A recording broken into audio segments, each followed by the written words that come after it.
So now for chapter two. Chapter two is called What Lucy Found There. There is a PDF file for part of chapter two, the part of chapter two that we're going to read. If you want to read along with me, then do. You might like to listen twice. We are looking for some information about Mr. Tumnus, who is the fawn. We're looking for his physical appearance, his personality, his movement, and his gestures. So, yeah, listen twice if you need to, or follow along with me, and you can underline or jot things down as you need to. Obviously, at the end of chapter one, gave us the best part of his appearance. So you might like to listen to the end of that first. Anyway. So yeah, chapter two, what Lucy found. What Lucy found there. Good evening, said Lucy. But the fawn was so busy picking up his parcels that at first it did not reply. When it had finished, it made her a little bow. Good evening, said the fawn. Excuse me, I don't want to be inquisitive, but should I be right in thinking that you are a daughter of Eve? My name's Lucy, said she, not quite understanding him. But you are, forgive me, you are what they call a girl, said the fawn. Of course I'm a girl, said Lucy. You are in fact a human. Of course I'm a human, said Lucy, still a little puzzled. But to be sure, said the fawn. No, sorry. To be sure, said the fawn. How stupid of me. But I've never seen a son of Adam or a daughter of Eve before. I am delighted. That is to say, and then it stopped, as if it had been going to say something it had not intended, but had remembered in time. Delighted, he went on. Allow me to introduce myself. My name is Tumnus. I'm very pleased to meet you, Mr. Tumnus, said Lucy. And may I ask, oh Lucy, daughter of Eve, said Mr. Tumnus, how you have come into Narnia? Narnia? What's that? said Lucy. This is the land of Narnia, said the fawn. Where we are now, all that lies between the lamppost and the great castle of Cair Paravel on the eastern sea. And you have come from the wild woods of the west? I got in through the wardrobe in the spare room, said Lucy. Ah, said Mr. Tumnus in a rather melancholy voice. If only I had worked harder at geography when I was a little fawn, I should no doubt know all about these strange countries. It is too late now. But they aren't countries at all, said Lucy, almost laughing. It's only just back there, at least. I'm not sure. It is summer there. Meanwhile, said Mr. Tumnus, it is winter in Narnia, and has been for ever so long, and we shall both catch a cold if we stand here talking in the snow. Daughter of Eve from the land of Spare where eternal summer reigns, around the bright city of Wardrobe, how would it be if you came and had tea with me? Thank you very much, Mr. Tumnus, said Lucy, but I was wondering whether I ought to be getting back. It's only just round the corner, said the fawn, and there'll be a roaring fire, and toast, and sardines, and cake. Well, it's very kind of you, said Lucy, but I shan't be able to stay long. If you will take my arm, daughter of Eve, said Mr. Tumnus, I shall be able to hold the umbrella over both of us. That's the way. Now off we go.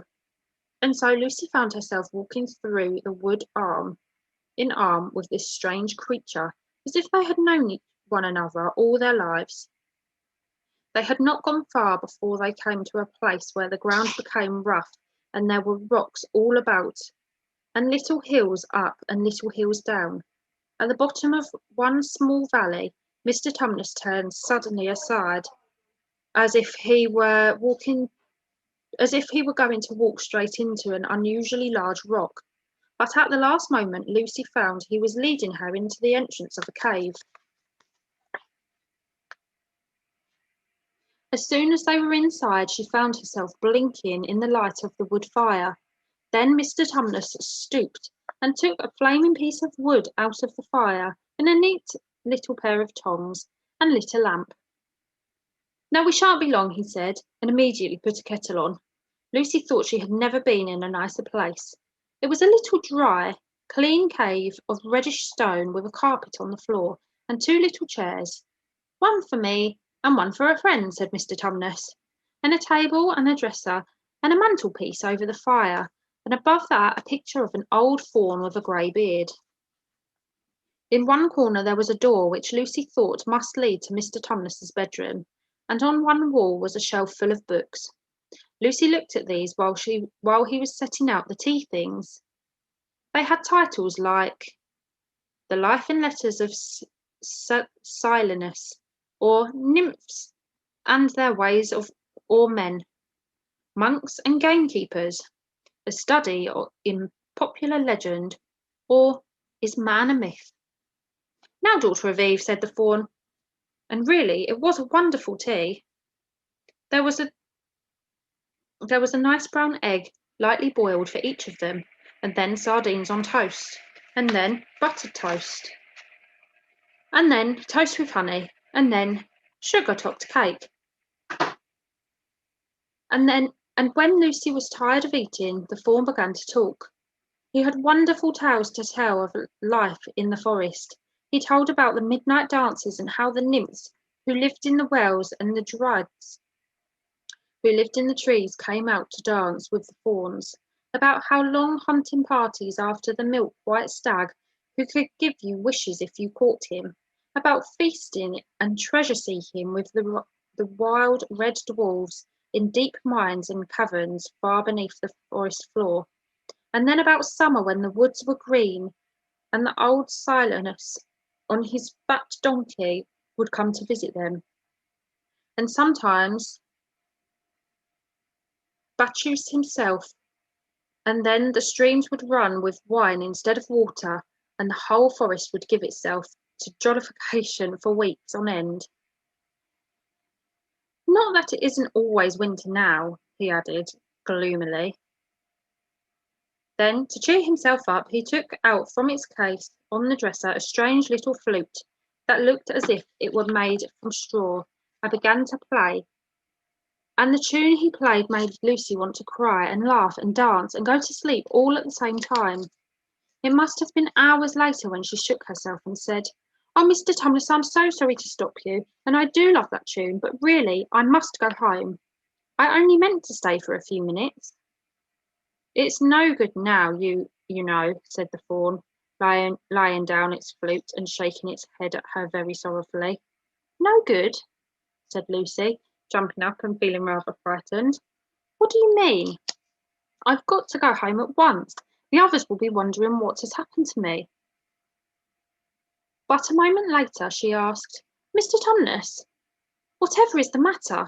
For the faun's brown eyes had filled with tears, and then the tears began trickling down its cheeks, and soon they were running off the end of its nose, and at last it covered its face with its hands and began to howl. "Mr. Tumnus, Mr. Tumnus," said Lucy in great distress, don't, what is the matter? Aren't you well?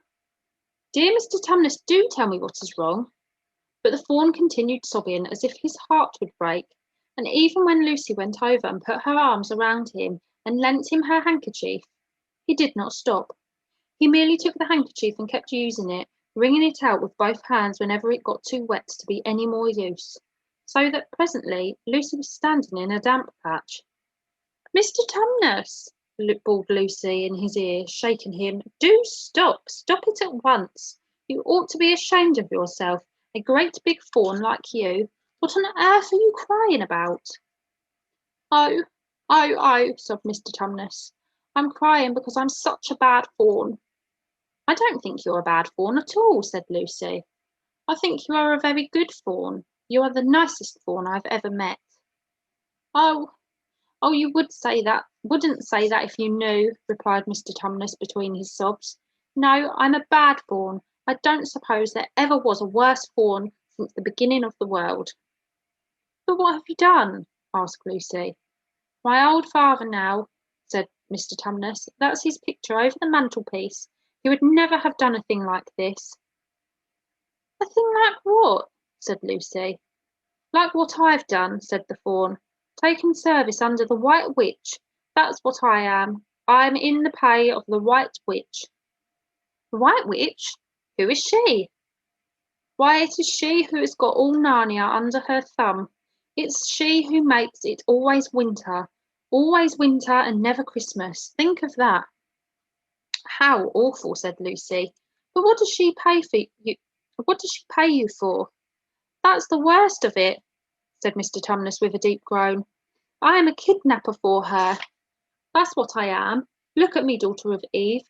Would you believe that I am the sort of Fawn to meet with poor innocent children in the wood, one that had never done me any harm, and pretend to be friendly with it, and invite it home to my cave, all for the sake of lulling it to sleep, and then handing it over to the White Witch?" "No," said Lucy, "I'm sure you wouldn't do anything of the sort." "But I have," said the Fawn. "Well," said Lucy rather slowly, for she wanted to be truthful and yet not be too hard on him. "Well, that was pretty bad, but you're so sorry for it that I'm sure you will never do it again." "Daughter of Eve, don't you understand?" said the Fawn.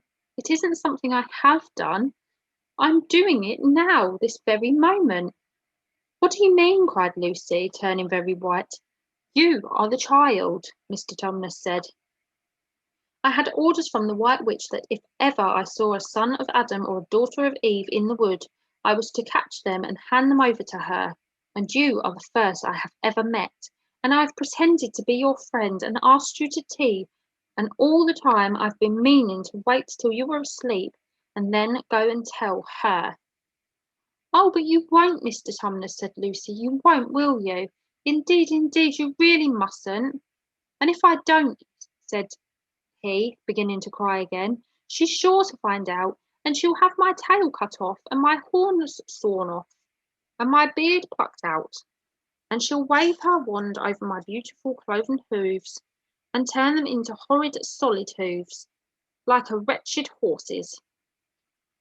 And if she's extra and especially angry, she'll turn me into stone, and I shall be only a statue of a Fawn in her horrible house until the 4 thrones at Cair Paravel are filled. And goodness knows when that will happen, or whether it will ever happen at all." "I'm very sorry, Mr. Tumnus," said Lucy, "but please let me go home." "Of course I will," said the Fawn. "Of course. I've got to. I see that now. I hadn't known what humans were like before I met you. Of course I can't give you up to the witch, not now that I know you. But we must be off at once. I'll see you back to the lamppost, sorry. I suppose you can find your own way from there back to Spare at Wardrobe." "I'm sure I can," said Lucy. "We must go as quietly as we can," said Mr. Tumnus. "The whole wood is full of her spies. Even some of the trees are on her side."